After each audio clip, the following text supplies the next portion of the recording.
Have you ever woken up one morning, looked in the mirror, and realized the reflection staring back at you feels like a stranger, someone whose life has slipped away, quietly overtaken by the endless demands of others? For many aging parents, this haunting sensation creeps in as their days begin to orbit entirely around the wants and needs of their children. It's a natural instinct to want to be there for them as you grow older, to lend a hand when they stumble, to stay woven into the fabric of their lives. But what happens when that noble desire blurs into something else? When the line between being a supportive parent and becoming a servant in your own twilight years vanishes beneath the weight of expectation? Too many seniors unknowingly tumble into this trap, sacrificing their time, their energy, and even their hard-earned peace until they're left wondering where their own lives went. But here's the spark of hope amidst the shadows. It doesn't have to end that way. You can remain a loving, devoted parent without surrendering your independence, your dignity, or the life you've spent decades building. In this journey we're about to embark on together, we'll uncover 6 powerful strategies to reclaim your freedom in old scene, tools to ensure you don't become a captive to your children's needs. From carving out unshakable boundaries to safeguarding your financial and emotional well-being, these steps will empower you to live on your own terms while nurturing healthy, meaningful connections with your family. So settle in, because what we're about to share might just rewrite the story of your later years. Let's dive into the first strategy: setting clear boundaries. Picture this: a life where every phone call from your children pulls you away from your own plans, where guilt gnaws at you the moment you dare to utter the word no. It's a trap many older parents fall into, believing their role as a provider is an eternal vow. You've raised your children, poured your heart into giving them wings to fly, guided them into adulthood with love and care. But does that mean your golden years must now bend to their every whim? Absolutely not. If you find yourself perpetually at their beck and call, rearranging your days to suit their schedules, shouldering their burdens, while your own dreams gather dust, it's time to draw a line in the sand. Healthy relationships thrive on mutual respect, and that includes honoring your time, your energy, and the personal space you've earned. This isn't about slamming doors or turning cold. It's about declaring that your needs carry equal weight. Take Robert, a 72-year-old father with a mop of silver hair and a quiet strength etched into his weathered hands. For years, he'd been the go-to babysitter for his grandchildren, spending 5 days a week chasing after little feet and wiping sticky fingers. At first, it was a joy. Those bright giggles and tiny hugs warmed his heart. But as months turned into years, Robert noticed a hollow ache growing inside him. His mornings, once spent sipping coffee on the porch with a book in hand, had vanished. His evenings, once reserved for stargazing or tinkering in his shed, were now a blur of diaper changes and bedtime stories. He loved his family, but he'd lost himself in the process. One crisp autumn day, he sat his children down, his voice steady but kind. "I need some time for me," he said, setting a limit, 2 days a week instead of 5. The shift wasn't easy. His children blinked in surprise, accustomed to his endless availability. But then, something remarkable unfolded. They adjusted. They hired a part-time nanny, leaned on other support, and Robert reclaimed his mornings and evenings. His bond with his family didn't fray. It grew stronger, rooted now in respect rather than obligation. Boundaries aren't selfish, they're a lifeline. They teach your children that you're not an endless well, and in doing so, you preserve the love that binds you. Next, let's talk about prioritizing your own financial security, a cornerstone of independence that too many parents let crumble. Imagine decades of hard work, of scrimping and saving, all unraveling because you couldn't say no to a child's outstretched hand. It's a story that plays out too often. Seniors dipping into retirement funds to bail out a struggling son, co-signing loans for a daughter's dream house, or handing over chunks of savings out of love or guilt. But here's the cold, unshakable truth. Once that money is gone, it's not coming back. Retirement isn't a dress rehearsal. It's your time to savor the fruits of your labor, to travel, to rest, to chase the dreams you deferred. Yet countless older parents find themselves scraping by, their nest eggs cracked open not for their own joy, but to cushion their children's lives.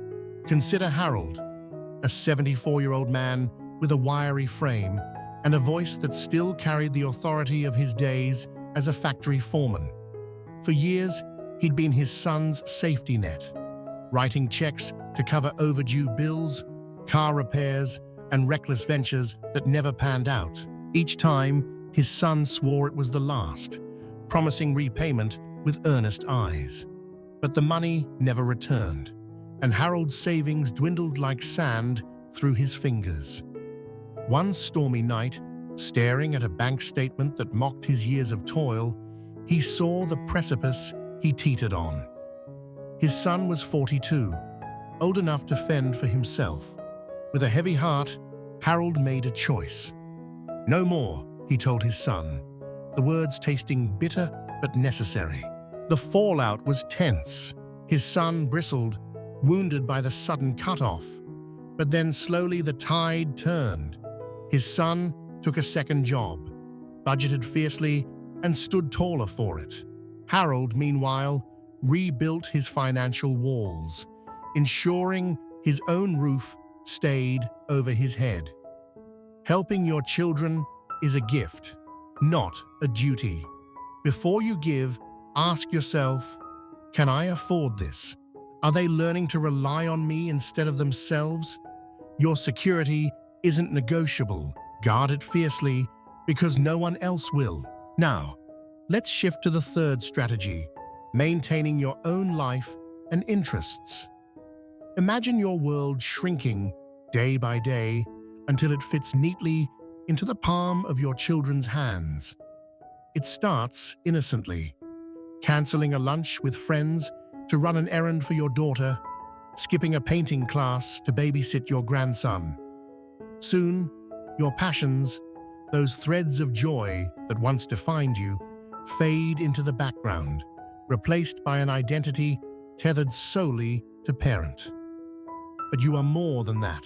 Before your children arrived, you had dreams, hobbies, friendships that lit up your soul. Those pieces of you don't expire with age. They're yours to reclaim. Take Edward, a 76-year-old retired teacher with a mop of white hair and hands that still remembered the feel of sanded wood. Woodworking had been his sanctuary, crafting tables and chairs in his garage, the scent of pine dust, a quiet comfort. When his daughter had her first child, Edward leapt in, eager to help. Days spent with his grandson were a treasure, building block towers, reading tales of dragons. But over time, those days stretched into weeks, then years. His tools gathered rust, his workshop silent. He didn't notice the loss until a friend dragged him back to the garage, pressing a chisel into his hand. As he carved, something reignited, a spark of purpose, of Edward, not just Grandpa. He set limits with his daughter, carved out time for his craft, and soon found a community of woodworkers who welcomed him like an old friend. His life bloomed again, vibrant, and his own. Your children have their paths. Don't let yours vanish in their shadow. Whether it's gardening, traveling, or simply sipping tea with a neighbor, hold fast to what makes you you. A rich old age isn't about waiting to be needed. It's about thriving in your own light. Let's move to the fourth strategy, teaching self-reliance instead of dependence. Imagine a bird endlessly hovering over its grown fledglings, dropping worms into their mouths long after they've sprouted wings. It's a tender image, but a flawed one. One of the greatest gifts you can offer your children is the strength to soar on their own.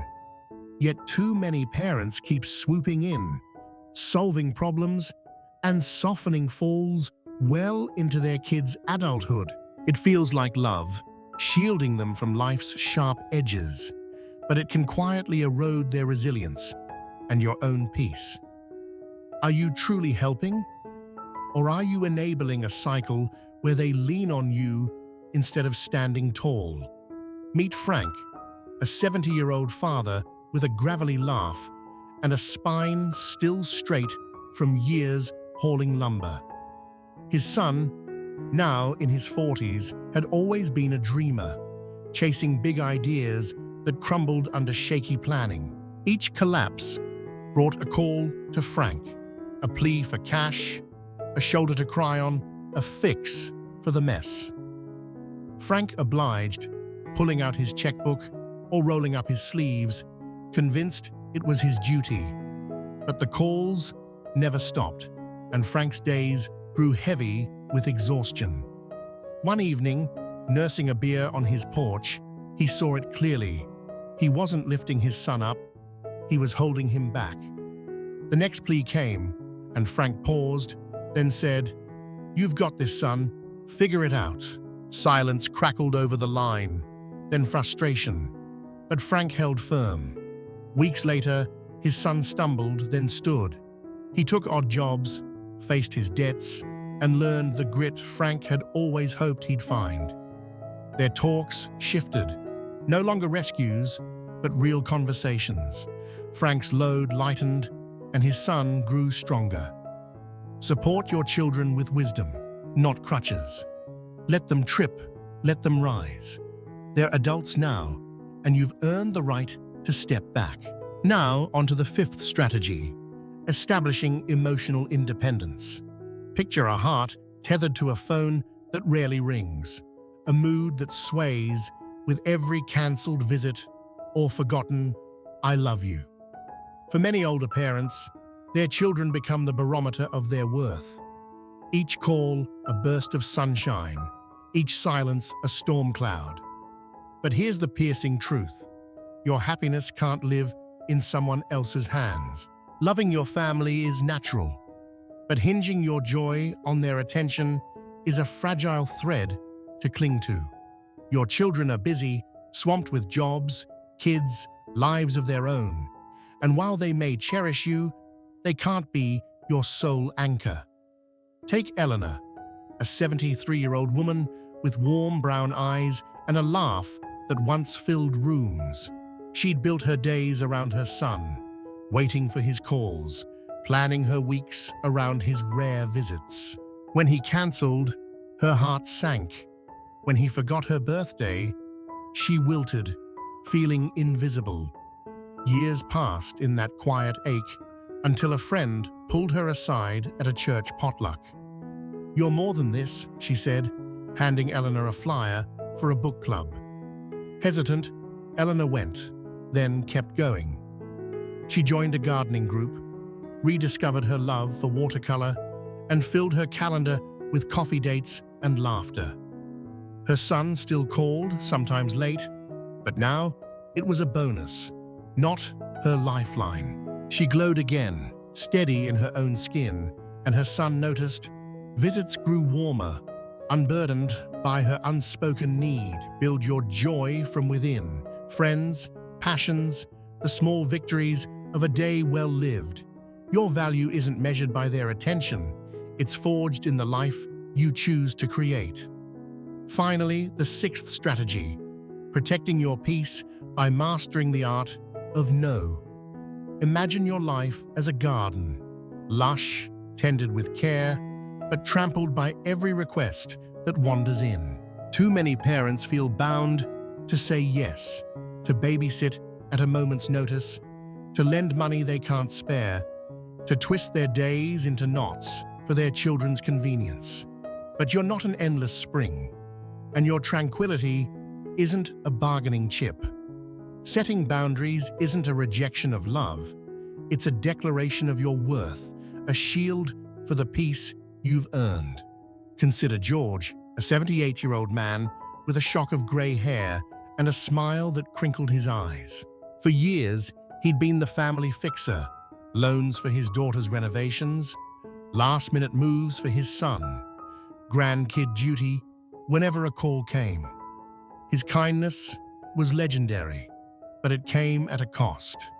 His days blurred into obligations, his savings thinned, and a quiet resentment simmered beneath his grin. One summer morning, watching the sunrise he'd missed for months, he decided enough was enough.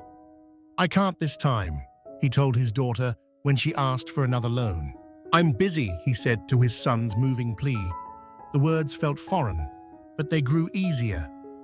His children blinked, then adapted, finding babysitters, balancing their own budgets. George reclaimed his garden, literal and figurative, tending roses and sipping tea in the stillness.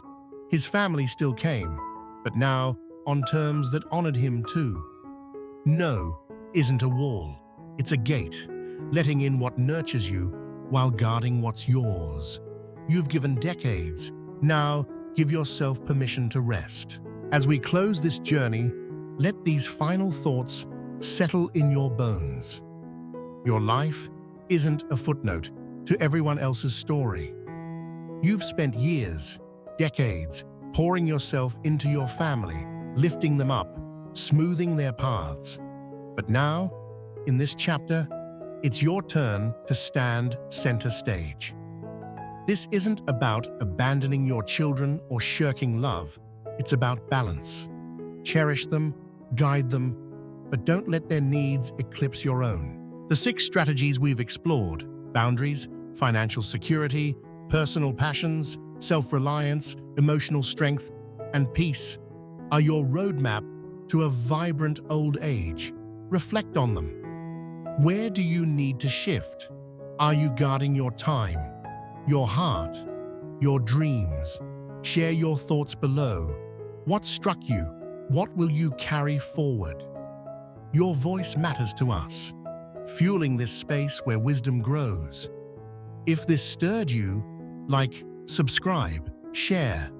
Let's keep building this community of inspiration. Thank you for being here. We'll see you in the next chapter.